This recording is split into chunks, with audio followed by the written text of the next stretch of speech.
Hola, Rosemary Saloom. Estamos aquí con una gran amiga, una escritora famosa.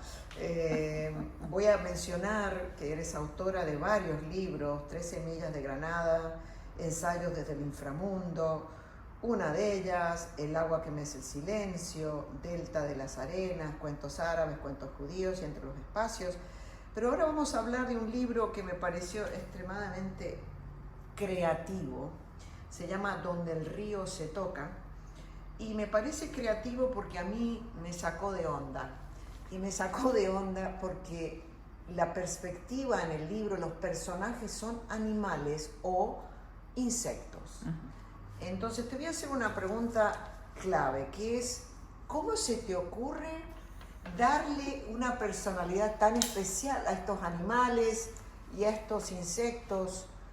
Como si fueran seres humanos, como si fueran seres pensantes, seres conscientes, compasivos, sufrientes. ¿Cómo fue que saliste con esta capacidad de creatividad, digo yo, no? Bueno, Pati, antes que nada, gracias por tenerme acá en este programa contigo. Estoy encantada de estar acá. Bueno, mira, yo misma no sé exactamente cómo fue ese proceso creativo de los animales, porque cuando empezó la pandemia, no sé si te acuerdas, me acuerdo que salía mucho en las noticias las imágenes de los animales que estaban saliendo a las calles, que estaban como tomando las ciudades. Es verdad, ahora me acuerdo. Yo primero cuando oí eso, porque claro, estábamos todos encerrados, nos volvimos como una pequeña comunidad, o sea, el mundo entero se volvió como una pequeña, encerrados, entonces se corrían los chismes a través del internet. Y alguien me dijo, ¿ya viste que los animales están saliendo a las calles? Y a mí ese comentario que hizo se me hizo como que si hubiera una conspiración, ¿no? Entonces, claro, eso como que soltó muchísimo mi imaginación y dije, no, yo tengo que investigar sobre esto. Ajá. Me metí al internet y claro, evidentemente vi las imágenes de los animales que estaban caminando por las calles. Claro, sí me acuerdo. Y entonces esa imagen a mí me impresionó de una manera, que claro, ahora me doy cuenta que fue de una manera mucho más profunda de lo que yo misma pensé en ese momento, porque de alguna forma intuí como que si los animales supieran, mira, todo el mundo se ha guardado en sus casas. Podemos salir. No nos van a matar. No nos van a matar, no nos van a atacar. Y entonces eso fue muy impresionante. O sea, cuando digo impresionante, creo que las palabras se quedan cortas. Claro, o sea, es como darse cuenta, crear conciencia de que los animales también tienen conciencia. Claro. Pero experimentarlo de una forma mucho más real, ¿no? Porque claro, una cosa es lo que uno aprende cuando uno está leyendo y otra cosa es lo que uno aprende cuando uno lo está experimentando, ¿no? Claro. Y eso fue lo que me pasó a mí. Entonces, claro, ahí fue cuando surge la primera imagen, ¿no? Del primer animal que surge, que es una gata. Sí. Ese es el primer cuento. De una gata que está siendo como testigo, ¿no? De lo que está pasando dentro. Sí, de violencia doméstica. De violencia doméstica. Y entonces, claro, vemos una gata angustiada, ¿no? Porque, claro, la gata se muerde las uñas, pero, claro, ese gesto de uno morderse las uñas es ansiedad. Es ansiedad, claro. ¿No? Y entonces hay un filtro ahí entre la gata y lo que ella está viendo, y es una ventana. Claro. Que por un lado le permite ver la realidad, pero por otro lado le permite ver la realidad con una distancia que no le permite acceder a esa realidad para poder detener la violencia ni nada, claro, ¿no? Claro. Porque también durante la pandemia lo que vimos fue que la violencia doméstica se incrementó muchísimo, ¿no? Sí. Ahora, este no es un libro sobre la pandemia, pero la pandemia de pronto fue en lo algunos... que te inspiró, yo creo, ¿no? Y creo que fue lo que detonó el libro, sí. Bueno, por ejemplo, en tus historias, que algunas son muy cómicas, muy graciosas, también hay tragedia, hay conflicto, los personajes son animales. ¿Consideras que fue una técnica para escribir algo diferente? O sea, para vos que has escrito tantos libros, ¿fue algo diferente el approach? Sí, fue diferente en todos sentidos. Fue diferente porque yo misma estaba sorprendida de lo que salía de tu cabeza. De lo que estaba yo haciendo. O sea, ¿por qué estoy usando animales para...? O sea, en mi vida había... O sea, yo no concebí, yo no dije, voy a hacer un libro sobre animales. Claro. De pronto empezó como a surgir como impulso de querer escribir sobre animales. Y además fue diferente también en el sentido que también lo usé como para experimentar, pero con la forma de la escritura. Dije, todo esto se va a desarrollar en presente, voy a utilizar un lenguaje lo más austero posible, no voy a utilizar adjetivos, o sea, una forma muy depurada de expresar estos cuentos, porque quiero que los cuentos tengan todavía más accesibilidad a los lectores digamos que de lo normal. Entonces, trabajé muchísimo en el lenguaje y aparentemente parece que está escrito con un lenguaje muy simple. Sí, como me encantó, porque se entiende. Claro, claro. Va al grano, digamos. Va al grano, es muy directo, no tiene ningún tipo como de... Tantas descripciones. Digamos, ni descripciones, ni adornos, ni regodeo en cómo utilizar que los adjetivos, nada. Es directo, es al grano y es en presente. No, y aparte que vuelvo a repetir, que me parece súper creativo porque los personajes son animales pensantes, animales que hablan, animales que interactúan. Me pareció muy bien que hayas elegido el primer cuento, la lora, la lora que repite lo que el ser humano no quiere escuchar, ¿no? Exacto. Está teniendo una conversación y la lora está repitiendo lo que la persona no quiere escuchar. Y me pareció muy gracioso, pero también muy filosófico también, ¿no? O sea, como que... Sí, porque también hay algo ahí que tiene mucho que ver con el hecho de que nosotros muchas veces estamos leyendo las noticias o escuchando las noticias y realmente no nos consta lo que está sucediendo, o sea, no tenemos acceso a la realidad y sin embargo estamos repitiendo y repitiendo y repitiendo lo que nos dicen. Exacto. Y además lo repetimos con tal pasión que somos capaces de pelearnos con quien sea, porque claro, es que yo lo leí o yo lo vi en el noticiero y está uno y no se da uno cuenta que uno está repitiendo nada más. Exacto. Claro, hablando de animales, una de las historias que más me gustó a mí fue la del hipopótamo, porque el hipopótamo en tu historia es un peluche. Sí. Pero es un peluche que no sé, me llevó a mi niñez, cuando yo tenía mi peluche y no quería que nadie, estaba sucio, feo y horrible, pero yo no podía estar sin ese peluche.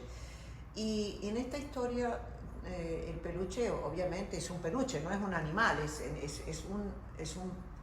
es lo que la niña ama con toda su alma, una niña muy pequeña, creo que tiene 3 años.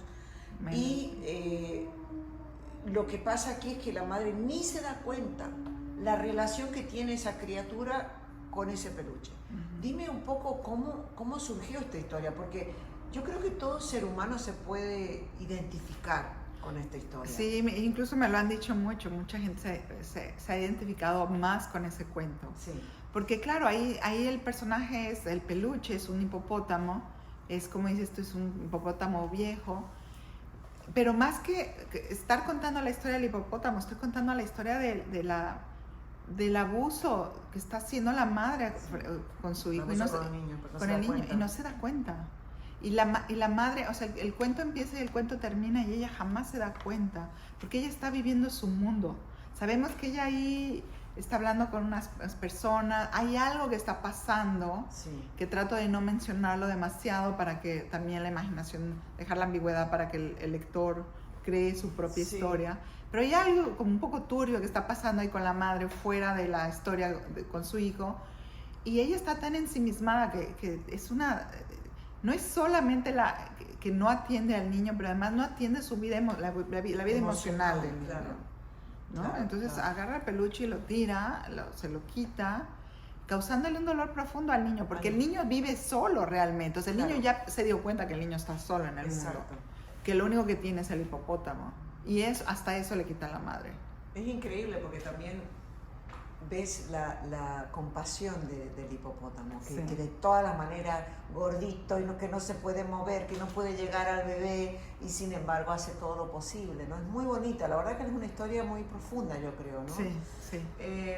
El libro se llama Donde el río se toca.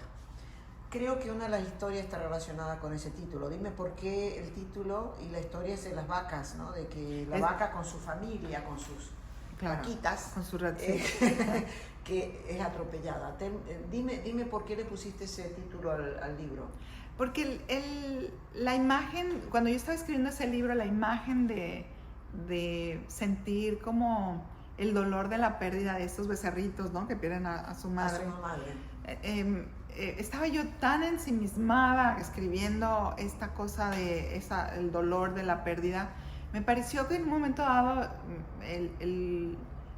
claro, sale, digamos, esa descripción de cómo pierden a su madre.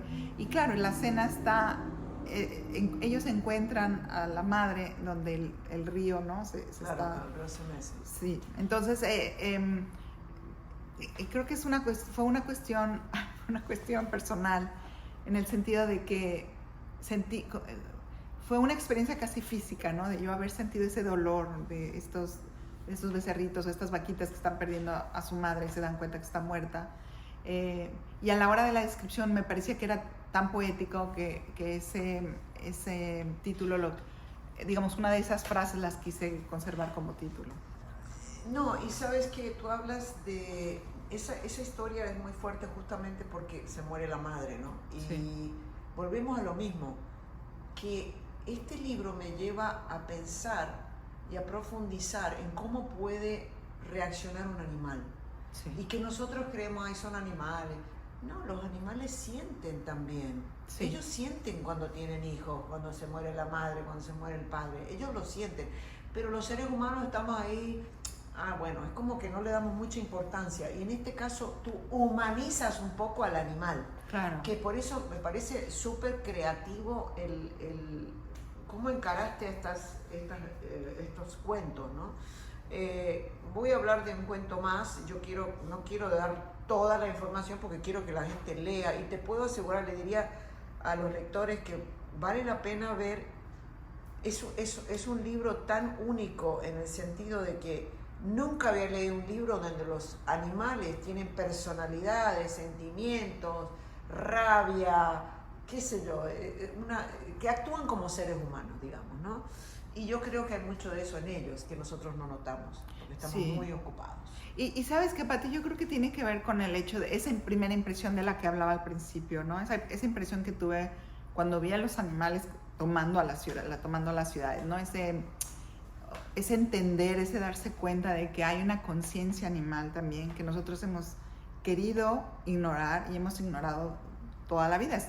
No es nada más y nada menos que la tradición judio-cristiana, ¿no? El hombre es el centro del universo, Dios creó al hombre como el centro del universo y todo lo demás está al servicio del hombre. Y no es así, me parece que no es. Ellos tienen su vida propia, ellos tienen su mundo propio. Y hablando de eso, con todo lo que está pasando con el calentamiento global, estamos destruyendo el ecosistema donde ellos viven y estamos destruyendo cantidad de animales, pero bueno. Sí. La gallina cocinada. Una cosa que me llamó mucho la atención, cuando yo era chica, las chicas que trabajaban en mi casa mataban a la gallina enfrente de nosotros y a mí me causaba horror, me parecía espantoso, pero bien que la comían, o sea, sí, igual como todos, nos parece horrible que maten a los animales, pero los comemos, ¿no? Pero en este caso también volvemos a lo mismo, que ella ve cómo matan a su hija, la gallina ve cómo matan, y nosotros ni nos damos cuenta, ni nos percatamos de esa posibilidad que el animal puede estar sufriendo porque está viendo cómo matan a su hija. Sí, sí. Y claro, ese cuento surge de una imagen así que tuve yo también de niña, ¿no? Viendo a mi abuela matar a una gallina para servirla de comer. Y cuando la estaba escribiendo me vino este otro cuento de Horacio Quiroga, que es un cuento muy, muy famoso, que se llama La gallina degollada. Ajá. Y entonces, claro, en un principio vemos una escena, ¿no? Donde están matando a esta gallina, pero luego el cuento tiene una parte importantísima de intertextualidad, donde estoy haciendo referencia a este otro cuento muy, muy famoso, que es el de Horacio Quiroga, que es el de la gallina degollada, ¿no? Por eso un poco adrede estaba yo jugando con las palabras. Sí, y le puse la gallina cocinada. Y muchos de los cuentos a través del libro tienen esta parte de intertextualidad, ¿no? Que estoy coqueteando y jugando con otras obras literarias ¿no? Que se han escrito con anterioridad. Y estoy haciendo como un guiño al lector, ¿no? De, mira, esto está aquí. Y el hecho de que mataran a la gallina, claro, esta imagen se quedó conmigo toda la vida, ¿no? De ver a mi abuela, ¿no? Cómo estaba. Claro. No te olvides de esa imagen. No me olvido de esa imagen, pero yo creo que todos nos hemos dado cuenta, ya sea en redes sociales o en el mismo internet, de cómo los animales, hay un dolor frente al hijo o al padre, ¿no? De ese animal cuando ese animal muere. Exacto. Yo me acuerdo cuando mi hija Loris era chiquita, se acercó a una perrita porque a ella le fascinan los perros, pero la perrita acababa de dar a luz, que había tenido sus cachorritos. Sí. Me acuerdo que hacía mucho frío y mi hija traía una chamarra muy fuerte. Sí. Cuando ella se acercó a querer agarrar a uno de los cachorritos, la perra se le lanzó, se le echó encima. Claro. Por suerte traía una chaqueta muy gruesa, pero la agarró con el hocico y la empezó a zarandear y la pude yo recuperar. Claro. Pero yo pensé, si hubiera sido ahorita el clima que está haciendo ahorita, que hace calor y no trae nada, la muerde, le arranca el brazo. Normal, porque tenemos que entender. Claro, porque van a defender lo suyo. Exacto, el hecho que no hable no quiere decir que no quieran a sus no quieren, no hay conciencia de que esos son sus retoños. Exacto. Bueno, Rosemary Saloom, gracias por estar con nosotros. Donde el río se toca se puede conseguir en Amazon. En Amazon está. Y lo más yo te rápido. juro que vale la pena leer tu libro. Me encantó y te deseo lo mejor. Muchísimas gracias, Pati. Gracias a ti. Gracias.